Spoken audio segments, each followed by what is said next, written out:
Welcome, everybody, to the Elevate Your Mindset podcast. Today is February 8th, 2022, Cheryl. Crazy how time flies. It really is. I can't believe it's already February. Are you kidding me? It's almost Valentine's Day. Oh my gosh. Listen, it's a great day, but it's also around the time that people start figuring out that perhaps they haven't been as diligent as they should have been with accomplishing those goals that they have set for themselves. It is a special day. Most people absolutely. So early in my career, I worked at gyms. I ran a Gold's Gym for a while. And the amount of people, I mean, we would run like a $99 special in January, get in and 3-month membership. I mean, people would be calling on the phone on like these January 31st. Like, hey, listen, I can't make it in the gym, but can I buy the membership over the phone? Listen, you give me your credit card number, I'll make it happen. So they gave me your credit card number, I run it through. We sold so many memberships, ridiculous. And the gym would be packed for 14 days. And then it happens this year, every single year. I mean, you go to the gym between January 1st and February 15th. I'm sorry, from February 1st to February 14th, you can't get in. There's no parking, there's no nothing. But miraculously on Valentine's Day, everyone seems to forget the plans they made back. First of all, it's odd to me that it takes them a whole month to finally start, which is February 1st. You think people start on January 1st, but they don't. But Cheryl, I know our listeners don't fall into that category. No, of course not. They've got a different mindset. We have a different mindset here. That's important. You bet. All right. Well, today we're going to talk about break through your mindset limits. I love this topic, Cheryl. I'm super excited about it. And we're going to specifically talk about how to elevate above your set point. So you hear the word set point a lot, Cheryl. What does that even mean? Well, yeah, that's a great question. And I thought a lot about this. And as we were discussing it, Paul, we kind of decided that it's the level that you have become accustomed to, right? And so it's whatever you think is comfortable, really, is what it is. So it's being comfortable, like where you're at, even though, and I'm so excited that we're talking about this today, but it's even though you want it to be better, or you want it to be different, or you aspire for greater things, it's what you're accustomed to. So you tend to stay there, and then it becomes your identity. So I believe that 100%. So let's just take a couple things. Like an easy one is weight. So so what we mean by set point is if you were to take your weight over the past 5-10 years, whatever, and add them all together, there would be an average number. So let's just say it's 150 for number's sake.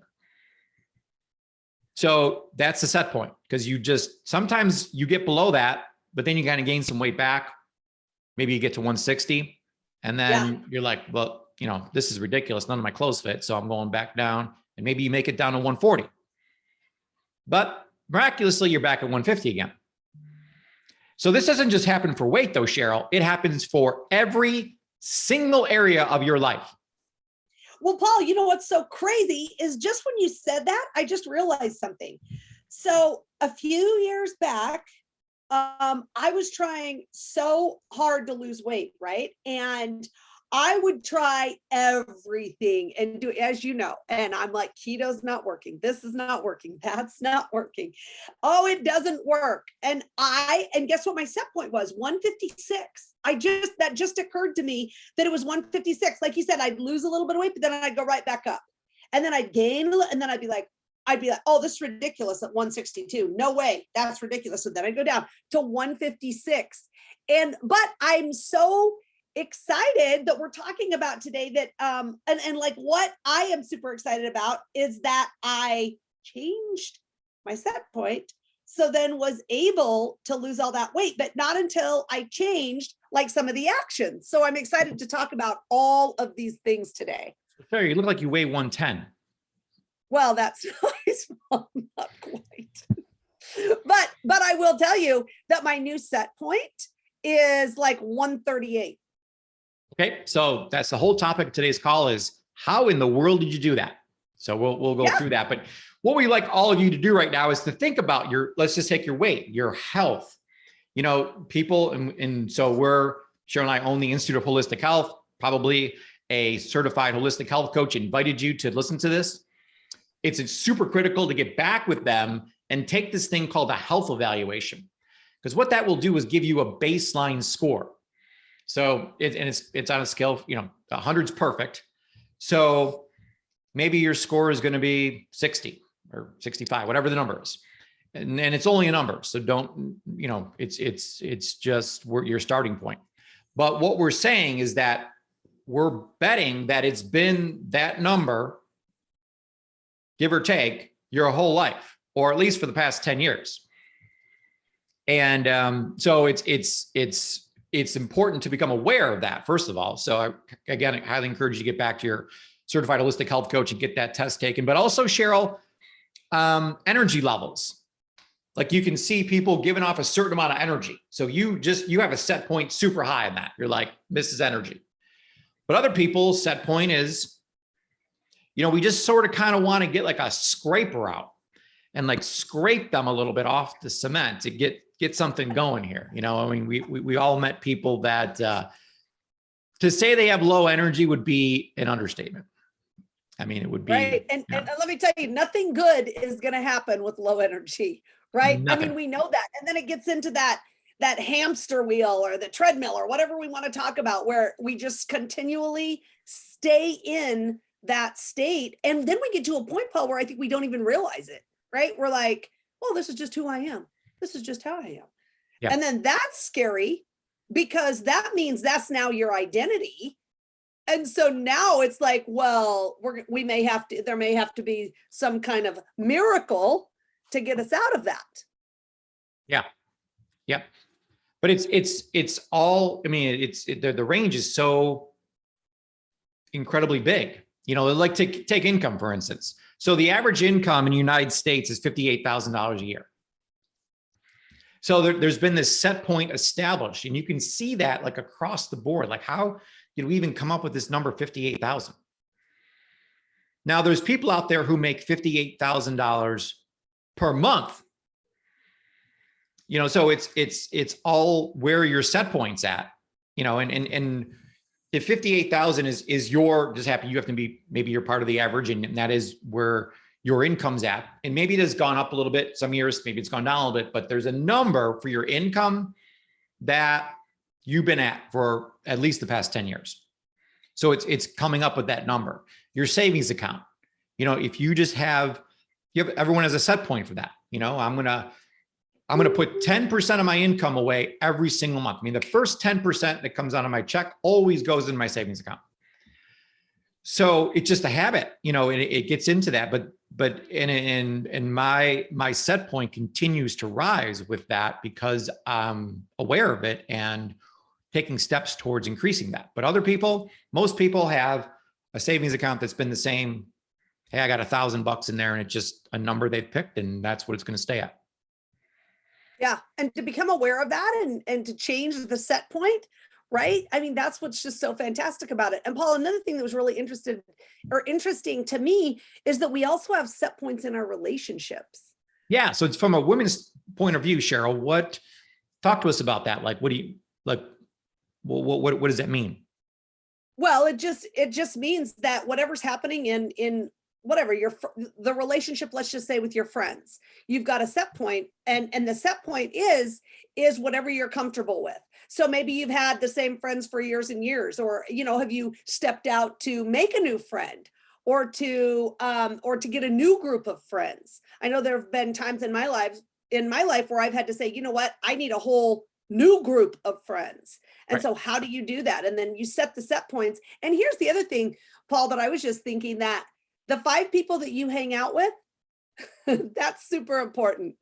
So if those people aren't like have the set points that you would like to have, where you're able to grow and to learn and to be in that environment with them. I mean, if they're dragging you down, that is definitely not where you want your set point with your relationships to be, right? So, and the other thing too that I was thinking about is, have you guys ever kind of thought about that maybe you always date the same kind of person, or you date the same kind of person and then marry the same kind of guy that you've dated, right? And I believe, Paul, that we all do have those set points. Like, we have a set point of how we expect to be treated. We have a set point of how we will treat our significant other or our, or our friends, right? And so you have to have, and then it becomes, like you said, our identity. And that's so important to remember. I know I've worked with women before who have been in abusive relationships, and it's changing they have a set point, right? They have a set point if they're in a relationship like that. And it's changing, of course, that set point. Because if you don't change it, you'll always go back and do what you're comfortable with. Absolutely. It literally becomes a pattern. So in every area of your life, it's a pattern. And as Cheryl just mentioned, especially with relationships, the people you hang out with. So I love making people write down the 5 names of the 5 closest friends, and then looking at their scores for health and weight and energy and income and savings and all that. And it is frightening how identical the numbers are. I mean, they're within 10%. Right. And proximity is number one. I mean, it is if you want to raise your set point, who you hang around with is the number one thing to look at. But how do we get to these set points, Cheryl? Like, I mean, okay, so I got a set point for my weight, or I got a set point for the relationships that I'm in and stuff. So how did I get here? Well, I really believe, Paul, that it's everything that has happened in your life, right? So it's all of the things that have happened up to right now have caused you to set your different set points. Nobody set the points for you, right? You set your own set points, even if that's hard to believe. You're like, I would never have a set point this low in the, in whatever category, in the income category or in the energy category. I would never do that. But you are the one that's setting your own set points. And I do believe that it's because of everything that's happened to us in the past. Sure, absolutely. And I know this is going to be probably a tough concept for some of our listeners to grab onto, but it's a story you've created. It's a pattern, and there's nothing, it's all make believe. I mean, there's a box that we all live in, and who created that box was ourselves. No one created that box for us, but over, from experiences and things, we start building this box, and lo and behold, this is where we live now. So the whole concept behind Elevate is to make the box bigger, to get out of the box so that you can live an incredible life. And actually the only way to, I mean, we all want to be happy and start from a place of happiness, but progress equals happiness. If you really want to elevate your happiness, making progress is the key. And that's why Cheryl and I are obsessed with the word elevate. We've got to have things go up all the time. Another thing, Cheryl, is beliefs. So we have these beliefs we've adopted over the years. Some from our parents. I know you have one that I think you said your dad told you all the time, or somebody. Yeah, my dad always used to tell me. So we'd say, "Oh, well, can I have this or can I have that?" Like kids do all the time, asking for different things. But my dad would always say, "Cheryl, money doesn't grow on trees." That's what he would say. I mean, how many people have heard that in their life? Right? I mean, that was just like something that was just so natural and so normal to me that I started, and I'd be like, oh, well, that's absolutely right. And to me, that meant there's not enough money and that money is scarce. And so stop asking for things. Yep. Right? I mean, we all know that money does not grow on trees, but you're right. It's the underlining sentiment behind it that there's no abundance in this world. Well, except, Paul, I do have a money tree. You do? I really do. That's awesome. And it's growing so beautifully. Like, I'm going to hang out in your backyard a little more. No, seriously, it started really small and now it's super big. Oh, one of those things. Oh, yeah. Well, oh, really? Did you really? I had a money tree like that, but it died. So. Oh, wow. See? That could be part of my problem in life. Your set points off, Paul. What about like sickness or health? Can that be a set point that we've learned over the years? Oh my gosh, right? Oh, well, great grandma had heart issues. So-and-so had cancer, so-and-so had this. And so pretty soon you start, oh my gosh, well, someone in my family had that. I'm going to have it too. And a big one too that I found, Paul, is diabetes, right? Yeah. So if somebody in your family's had it, then you're obviously going to have it too. Untrue. I just don't believe that. It's not true at all. There's no gene for that. People make up this thing, oh, I just have that gene or that it's in my DNA. No, it's not. It's a habit, a pattern that your parents were doing. So you're doing that same pattern and you're getting the same results that they got. Right. So yeah. So our last comment here is that these are all patterns that you have developed yourself. So I know this is kind of hard to grab onto, but once you become aware that it's just a pattern that you've gone throughout your whole life, you could take steps towards changing it. So Cheryl, we're going to ask some set point questions here to our audience. So we want everyone. I want to think about that for a second, Paul, because Okay. I just want to stop for 1 second. And I want everyone to think just for a second how cool it is that, yes, we have these set points and we are the ones that have set our own set points because of everything that's happened. But to me, it's like absolutely awesome. And it's just so hope-filled that we can change those. And we are the only ones that can change them. And so now we are going to go through the next little bit of this call today and talk to you about exactly how you can change those set points, because it will change your life. I really believe that. Yeah, great comment, Cheryl. So absolutely, you can change these. You're not doomed for the rest of your life because you have these set points. You can change them anytime you want. So let's go through some questions, Cheryl. So number one, so for those of you at home, if you're driving, don't do this, but take out a pen and a piece of paper, write down the answers to these questions. Number one, how confident are you that you will achieve your goals and live your dreams? So this is on a scale from 1 to 10. How confident are you that you will actually achieve your goals and live your dreams? This is a very personal question for us to ask ourselves, because we all set, goals and have this, but do you really believe that's actually going to happen? My guess, Cheryl, is that there's a lot of people in the maybe zone with answers that are like 4, 5, or 6. Well, and what I love, Paul, is we started the whole call out with that most people by February have completely forgotten what they even said their goals were, because they didn't write them down, because they weren't. If you're not writing it down and telling someone about it, you're not that serious about it, right? I mean, that's just really the truth. And so I think you're absolutely right that I think a lot of times people don't feel confident that they can do it. And even if they do have some sort of confidence that they can do it, how are they going to do it? Right. And so I think all of these things play into it. Sure. The second question is, rate the strength of your desire to make it big, to make these goals happen. So, hey, I feel like I can do it, like at a level 10, and my desire to do that is at a level 10. So it's a very different question. One is asking about confidence, beliefs, and this one is asking about really why, why, if there's a big enough why, you will accomplish anything. So, but where is it, for your goals? Where's your desire at? And Cheryl, I know people you work with always tend to score kind of high in this one. Yeah, I think that most people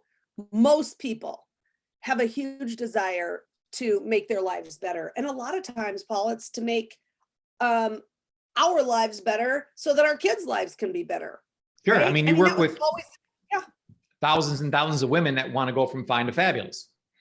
So they want to get better. The desire is there. I mean, they're just like, they got pom-poms and cheering and all that, and they are ready to go. But the third question, Cheryl, which is the humdinger, how willing are you to do the actions it takes to achieve your goals? This is where Oh, things no. go south. I feel like I feel the brakes. No, I'm just kidding. But yeah, I mean, that has to be something that you're willing to do. And guess what, Paul? I'll just say it. If it has anything to do with action, it's usually you having to get out of your comfort zone. Yeah. Right? It's me having to get out of my comfort zone. That's really what it's all about. It's changing your mindset. It's getting over this idea, that, well, I guess we'll move on. So I won't say that next part. I was going to say that what the next thing. Let's go on to number 4, Cheryl. I know this is near and dear to your heart. So what is the fourth and final thing that we're going to score ourselves on today? Yes, what I want you guys to do on a scale from 1 to 10 is rate your internal sense of worthiness. Right? And I think, gosh, and the interesting thing to me, Paul, is that whenever I ask this question, if everything else is a 10 and this one is not at least a 9 or a 10, it's going to be hard to make all of those other things happen. It really is, because you don't feel worthy. I know I struggled with this a lot. This was I could rate everything a 10, but do I think I am worthy? Do I think I deserve it? Do I think that was super hard for me for years and years and years and years? So I love that we can become aware of it and then do things to work on it, right? Because that's what we're here for. Yeah, this one has always been difficult for me to understand, but looking back at it now, Cheryl, do you now see that when you said, I don't really feel like I'm worthy, do you feel like that was just a make-believe story you were telling yourself? Because of course you were worthy of it. Yeah. Of course. And it's because of everything that had happened in my past, right? And I was letting that continue on inside of me, which then carried on to, the future, the present. Yeah. Right. And so I just really. Yeah. So this again is a super difficult one for me to grasp, because everyone's worth it. Of course you're worth it. I can't believe we're asking this question, but as Cheryl mentioned, it is a big problem out there. People tell themselves, I'm not worth it. Maybe other people have said you're not good enough or whatever, and they bought into that story. And here you are with a 2 on your internal sense of worthiness. So make sure you can fix that in 1 second. I mean, literally, that's how fast that one can change. So the question, Cheryl, is why did you give yourself these scores? Is the question there? And the answer to that question is simply because you've made up a story, like we just talked about. I'm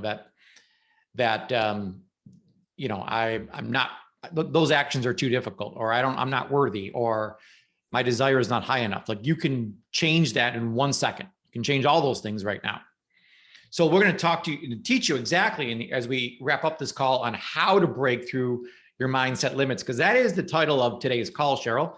And we probably should tell them how exactly the 3-step process that every single person goes through to break through these mindset limits. So what is the first step, Cheryl, in having a breakthrough in your mindset limits? Exactly. And it's not easy, but it is definitely worth it. And that is that you have to change your emotional home. Yeah.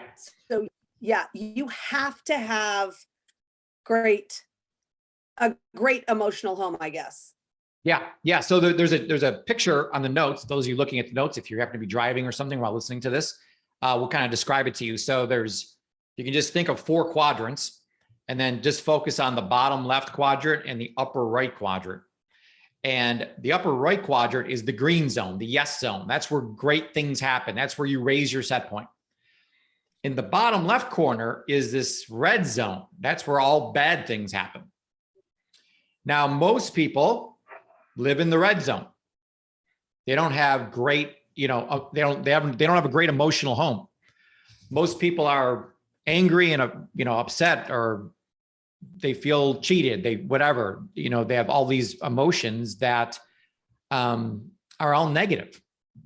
They have depression or anger or fear or doubt or overwhelm is my favorite, Cheryl. I mean, that was my home. I mean, I loved it there. You know, I take that back. I didn't love it there, but that's where I lived. You know, we always hear. Go ahead. You say, well, Paul, that's stupid. Why didn't you just move? And, you know, because what you you hear. didn't know. But well, that know. And that, you know, there's people who live in it. What's it called? Tornado Alley or something. I mean, like if your house is in Tornado Alley, like, wouldn't you move? No, but they don't, because it's their home. It's what they know. It's the box that they're familiar with. So they don't leave Tornado Alley. We're in Tornado Alley. Is that what you're saying? Well, yeah. So it's you realize you're there, but you're caught in this pattern. You can't get out. So the key is, number one, is to realize what your home is. So the awareness of there. So I was aware that my home was overwhelmed. That's where I lived. I didn't like it there, but that's where I stayed. And it was amazing to me when this was pointed out to me, because the question was asked, well, Paul, who makes up your daily schedule? Me. Well, who do you work for? Me. You know, I mean, all the questions they asked me was me. Like, I'm making all this up myself. So that was just mind blowing to me when I had that realization that I'm making all this up and creating this home. And so as soon as some things got off my list, what would I do? Put some more on. Put some more on. Yeah. Now, Cheryl, the funniest thing ever, shows Cheryl's like, well, I don't have that problem, Paul. I just don't have a list. So I never feel overwhelmed. I thought that was awesome. Yeah, I said, stop making a list, Paul. If that's the problem, stop making a list. He's like, no way. But I think that the whole thing is that you had to realize that you were feeling overwhelmed, right? You knew it was something, you knew it wasn't right, but you weren't sure. And then once you figured out, hey, I'm overwhelmed, then you could fix the problem, which you did. Yeah. So everybody's got a set point. So are there moments in your life that you're super excited and great things are happening? Of course. Are there times in your life where something really bad happens and you get depressed? Yes. But where do you live the majority of the time is the question, you know, and most people live in that anger place. You know, they just, and you would think, well, I'll be happy once I make money. Do you think that really happens? They make more money, but they're still angry. How can you be a billionaire and angry?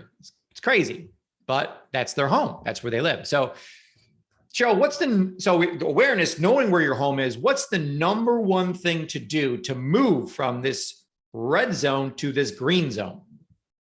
Yes, this is so exciting to me. So what you have to do is you have to be grateful, and you have to conscientiously think about the things that you're grateful for and make a list. And every single day you have to write down 2 to 3 to 4 things that you're grateful for. And I love that Paul says that you have to stack them. So each day you have, you know, it just shows you that you have more and more and more. So every day. So you're not I'm stacking them. 3. Yeah. Then you have the next day you have 6, then you have 9, then you have 12. Right. And so, and you have to have something new every single day.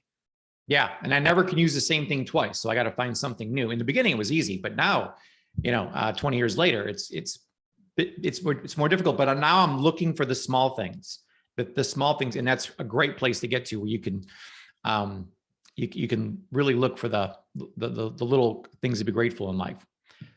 What's the third thing to do to get into the green zone, Cheryl? You have to move. Emotion is created from motion. Yeah, we learned this. Go ahead. No, we learned this from Tony Robbins. It all starts with physiology. You have to get out there, take that walk, do that exercise. I mean, when I wake up 5 a.m., boom, first thing I do, exercise. It's where the motion starts the whole thing. If I don't work out first thing in the morning, my day is like, I wouldn't say it's half as good. It's like 25% as good, or 20%. It's super, super low.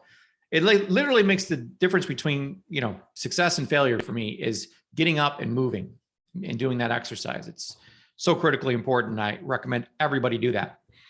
And then what's the fourth thing, Cheryl? Well, you just have to decide where you want to be. Like, where do you want to live? What is the place that you want to live in? Do you want to be angry all the time? Do you want to feel, hopelessness? Do you want to feel overwhelmed, Paul, like you were talking about? Or do you want to feel love and joy and passion? I mean, Yep. all of those things. I mean, and I believe that if people looked at this and decided they would really start to see that the set point that they're at, if it's in the red zone or it's not quite as high as they want, then at least they're aware of it and they can start to do things like the things we've just talked about to move up the scale. Yeah. Yeah. So a guy I listened to a lot, Ed Milet, he was talking about his emotional scale and that he lives in bliss all the time. Now he didn't for most of his life, but now he lives in this place called bliss. So I'm like, that's become my word. I want to live in bliss. And some people might be saying, well, Paul, it's easy for you to live in bliss because you got everything you want. But that's not how it worked. You had to get to bliss first, and then the things come. You just like, you can't be like, oh, I'll be in bliss too, Paul, once I'm making the money I want to make and have everything else in my life the way I want it to be. So it doesn't, it's always that what comes first, the chicken or the egg. This has to come first. You've got to make a decision and know, as Cheryl mentioned, that you can move wherever you want to move. It is you that is picking where you are on this chart. So decide, listen, bliss 10, that's me.